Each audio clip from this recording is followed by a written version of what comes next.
Assalamualaikum warahmatullahi wabarakatuh.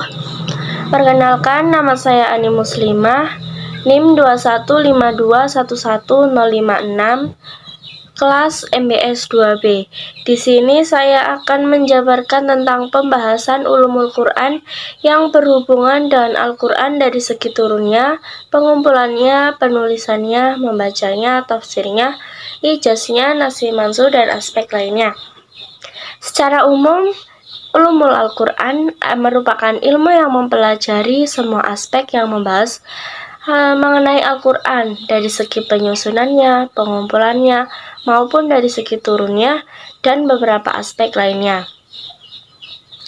Perkembangan Al-Quran, yaitu Al-Quran tidak diturunkan secara langsung atau bersama, melainkan secara berangsur-angsur dalam kurun waktu 22 tahun, 2 bulan, 22 hari.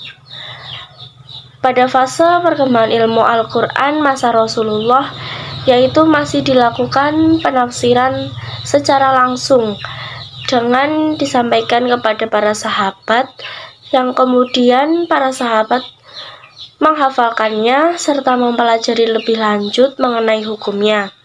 Di masa itu, Rasul melarang para sahabat untuk menulis selain Al-Quran.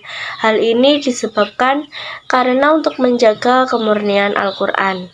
Perkembangan Al-Quran di masa Abu Bakar dan Utsman. Pada masa Abu Bakar, yaitu masih meriwayatkan Al-Quran secara lisan dengan berpedoman pada sabda Rasulullah semasa hidupnya. Pada masa Khalifah Utsman, diambil kebijakan dengan pengkodifisian Al-Quran. Hal ini dikarenakan terdapat perbedaan bacaan Al-Quran yang muncul di kalangan umat Islam. Hal ini disebabkan karena daerah kekuasaan Islam sudah bertambah semakin luas.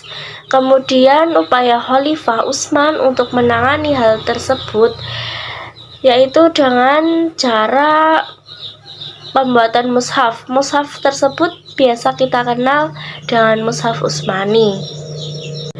Mawati Nuzul, yaitu cabang Al-Quran yang membahas turunnya Al-Quran. Dalam ilmu Mawati Nuzul dibahas tentang tempat diturunkannya Al-Quran seperti di Mekah, di Madinah, disampaikan ketika Nabi berada dalam tempat tinggal maupun Nabi berada dalam perjalanan atau waktu hijrah.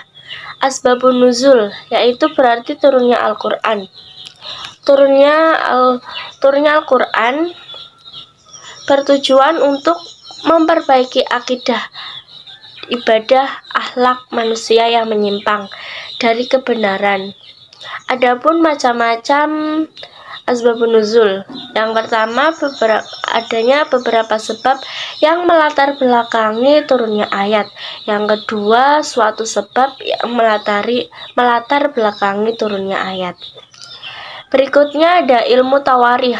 Ilmu tawarikh an-nuzul, atau ilmu yang mengkaji tentang sejarah turunnya ayat secara mendetail, tertib turunnya secara berurutan atau satu demi satu dari awal hingga akhir. Yang selanjutnya ada ilmu qiraah, yaitu bertujuan untuk dengan adanya ilmu ini dapat kita ketahui adanya beberapa ragam bacaan Al-Quran yang diterima. Yang berikutnya ada ilmu tafsir. Ilmu tafsir merupakan ilmu ulumul Quran yang paling penting dan paling asal dari ilmu ulumul Quran yang lainnya. Pada waktu Nabi Muhammad masih hidup, beliau sendiri yang menjelaskan apa maksud ayat Al-Quran, maka hadis Nabi disebut sebagai penjelas dari Al-Quran. Jadi ilmu tafsir ini digunakan untuk menjelaskan tentang penjelasan dalam Al-Quran tersebut.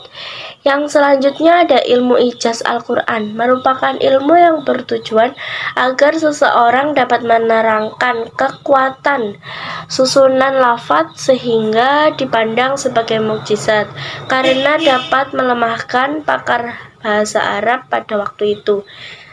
Yang terakhir ada ilmu nasih dan mansuh.